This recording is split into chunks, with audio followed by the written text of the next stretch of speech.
All right, folks, let's get serious a minute. All right, check with the Home Office and find out if my new graphic for the cup giveaway is ready. Could you do that for me? Let's put up, I'm your host, BKP. Good morning from the office, blah, blah, blah, blah, blah. Let's put up the graphic on my cup. Now, here's the thing, all right? These people, graphic expressions, all right?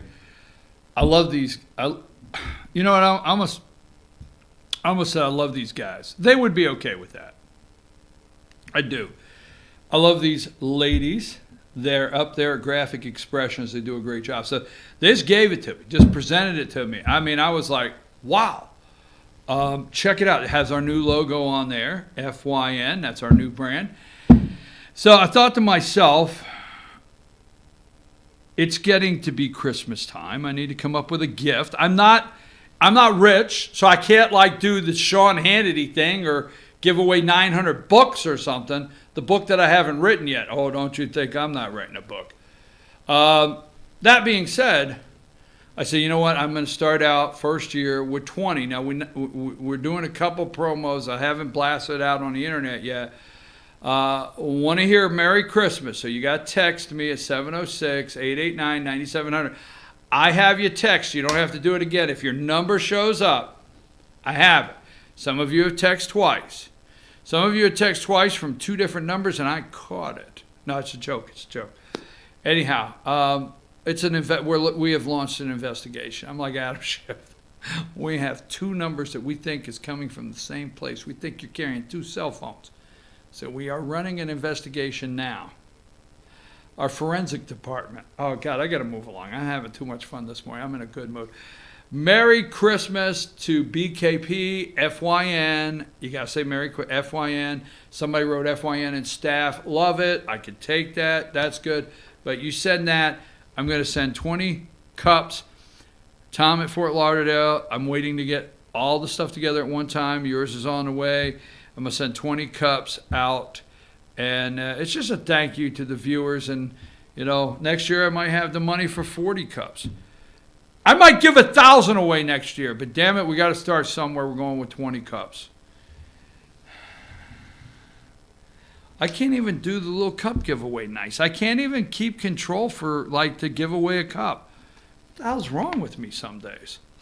All right, we're going to do a graphic and get your sorry ass out of bed and go to work. I got to have that. I don't know why that happened this morning, but all right. So let's go to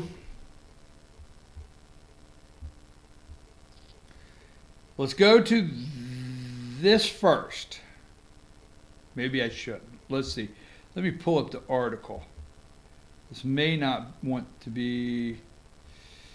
Let's see. Maybe we'll do that next. I want to talk about. Let me see if it pops up real quick. If it does, I will go with it. If not, we're gonna wait. Yeah, I know. The president is being impeached, and am I paying attention? And you know, when am I going to pay attention to that? Cory Booker. I want to see the polling is what I want to do. So I'll do that in the next break. So yesterday, here are the videos. We're going to play all the clips, okay? And we're going to play all the clips. Let me make sure I have this right. Today is Thursday. So let's just we'll go to one and right after the other. And let's go to aid.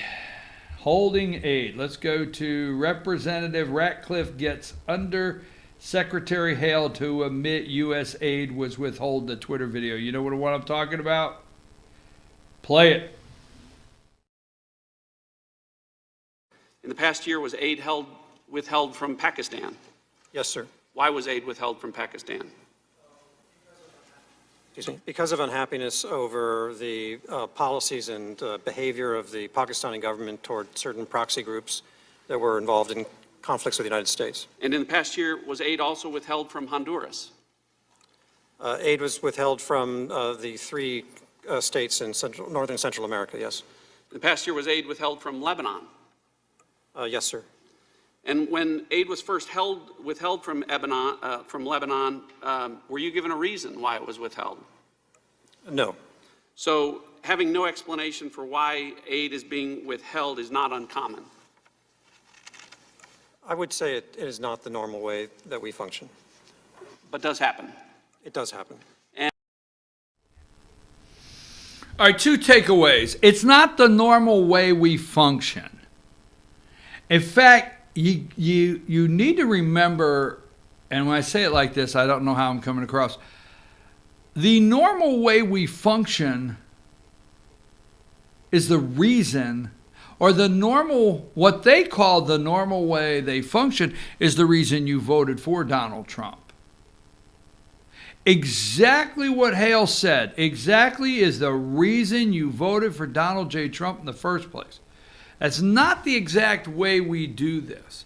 And that right there in that 7-8 seconds is probably one of the better lines. There's several like that of what this is all about.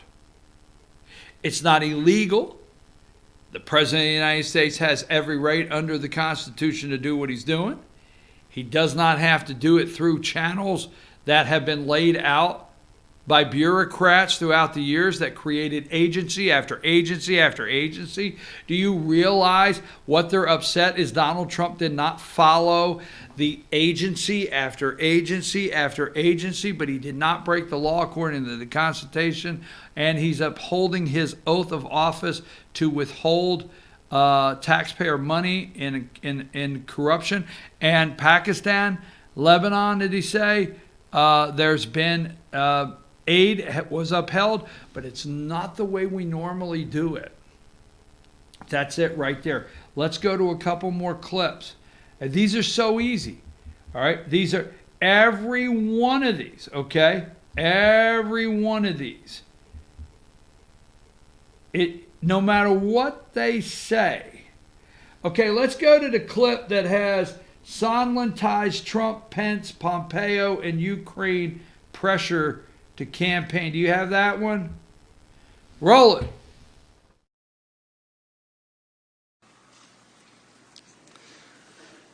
And then on July 26th, you confirm you did indeed have the conversation with President Trump from a restaurant in Kyiv that David Holmes testified about last week. Is that right? Correct. And you have no reason to doubt Mr. Holmes' recounting of your conversation with the president? The only part of Mr. Holmes' recounting that I take exception with is I do not recall mentioning the Bidens. That did not enter my mind. It was Burisma in 2016 elections. You have no reason to believe that Mr. Holmes would make that up, if that's what he recalls you saying? You have no reason to question that, do you? I don't recall saying Biden. I never recall saying Biden. But the rest of Mr. Holmes' recollection is consistent with your own? Well, I can't testify as to what Mr. Holmes might or might not have heard through the phone. I don't know how he heard the conversation. Are you familiar with this testimony? Vaguely, yes. And the only exception you take is to the mention of the name Biden? Schiff did everything he could possibly do.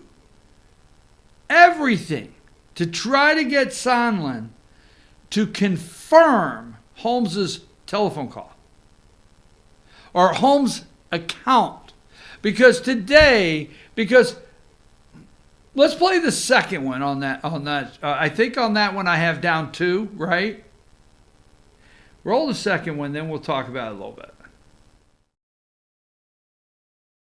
But I believe I just asked him an open-ended question, Mr. Chairman. What do you want from Ukraine? I keep hearing all these different ideas and theories and this and that.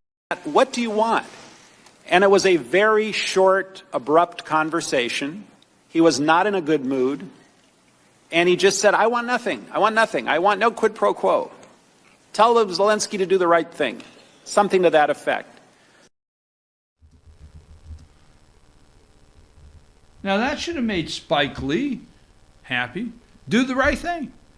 Tell Zelensky to do the right thing. That's all I want. I don't want anything. I'm not looking for anything. I want Zelensky to do the right thing. You understand? Very short conversation. Now, Holmes also said yesterday he's not really sure how, not Holmes, Sonland, my apology. Sonland said yesterday, and he is the ambassador to the EU. All right, let me explain something whether you like it or not, and you can't go and say Donald Trump did something that's uncommon. When you become president of the United States, Sonland is not a Trump supporter, okay? If you go back and you research Sonland, he's not a Trump supporter. He's has anti-Trump comments out there that are public, but all right, he has several things that are not positive about the president when he is candidate Trump, but he's a guy that wanted to be ambassador, and this is how this works, okay? So George W. Bush, George H., I'll even say Ronald Reagan, don't take this wrong, because there's people out there saying, I know Reagan didn't participate, like Ronald Reagan, Clinton, Obama, Donald Trump. So you're president of the United States of America, and this is an amazing, this is big. People are coming at you all over. And you get this. Okay, at 10 o'clock this morning, we're going to go over ambassadors. Mr. President-elect, because this is a transition. You've got, there's 92. We recommend recalling these here. We recommend putting these in place. Okay, why do you recommend? Well, first of all, this guy here gave $1 million, that's how it works, to your inaugural fund. Okay, can he do? Yeah. He can help pay for the stage, pay for the floats. He can pay for the coffee cups that say Trump 45 and January 20th or whatever it was. Okay, that's how it works. That's how Sonland got it. Sondland's not Trump's best friend. Now, I know you're listening to CNN, ABC, MSNBC, all of them, and they are running the narrative. This is Trump appointee. This is a Trump guy, all the above, okay? Not true. Not saying he's anti-president, but he's not in the camp as you would think and as the media wants to lead you to believe. So he says, hey, Schiff is doing everything. Now, Holmes is going to testify this afternoon, and Schiff is doing everything in his power to get Sonland to confirm what Holmes says he overheard. And he won't do it. He won't confirm. He will not confirm. And all he says, hey, the president was very short. Do the right thing. Just tell him to do the right thing. And I never said Biden, because Holmes will testify this afternoon that he said Biden in the conversation. Now, they are getting next level. Let's see, maybe we can get that one up. Let me make sure.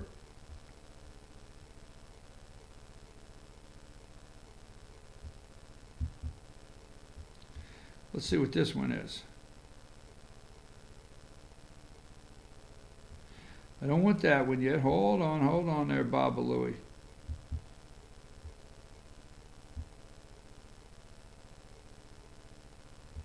Darn. That's not the one I want. See if I get another one.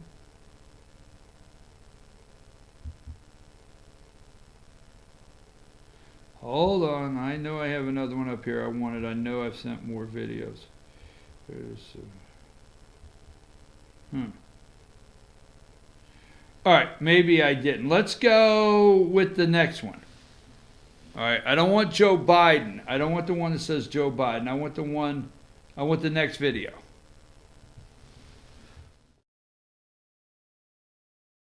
This brings me to the topic of today's proceedings. I would like to recap my recollection of the timeline in which these events played out. I testified about all of this at length in my deposition. In July, I became aware of a hold being placed on obligation of the State Department's Foreign Military Financing, or FMF, and DoD's USAI funds. In a series of interagency meetings, I heard that the President had directed the Office of Management and Budget to hold the funds because of his concerns about corruption in Ukraine. Let me say at the outset that I have never discussed this or any other matter with the President and never heard directly from him about this matter. At a senior-level meeting I attended on July 26th, chaired by National Security Council leadership, as at all other interagency meetings on this topic of which I was aware, the national security community expressed unanimous support for resuming the funding as in the U.S. national security interest. At the July 26th meeting, there was also a discussion of how Ukrainian anti-corruption efforts were making progress. DoD reiterated what we had said in our earlier certification to Congress, stating that sufficient progress in defense reform, including anti-corruption, had occurred to justify the USAI spending. All right, Ms. Cooper is another clip there of somebody that heard something. Nobody has direct connect to Donald Trump. Nobody said that Donald Trump directly told them he wanted quid pro quo. Now, Sonland's testified that everybody knew about it, okay? And I must have missed that video, and that's okay. It must be that I missed it because I want to pull that up in a minute, and I'm going to send that over. But at no time did President Trump use the Biden's name. Nobody's testified to that himself. Because remember, it's all about this political opponent. But nobody has used the Biden name, right? At any time. But today, Holmes will testify that he overheard in a phone conversation Biden's name. I'm going to take a break. I'm going to come back and do that. We are going to do the Democrat debate. And another thing, I might have to do at the end of the show, but I've got to find out, or we got to find out what Brian Kemp is doing, the governor of Georgia, concerning the Senate pick to replace Johnny Isakson. And I'll tell you why, because I'm a little nervous. I like my governor. I'm a little nervous that, maybe you need, Mr. Governor, maybe you need to come up to FYN and say hello at North Georgia, or plan something in North Georgia or something. Maybe I'm just missing. And I don't mean over towards Athens. Don't take that wrong. I don't mean over towards Dalton. Don't take that wrong. I'm talking, come on up 515 and don't stop till you get here. Let's take a break.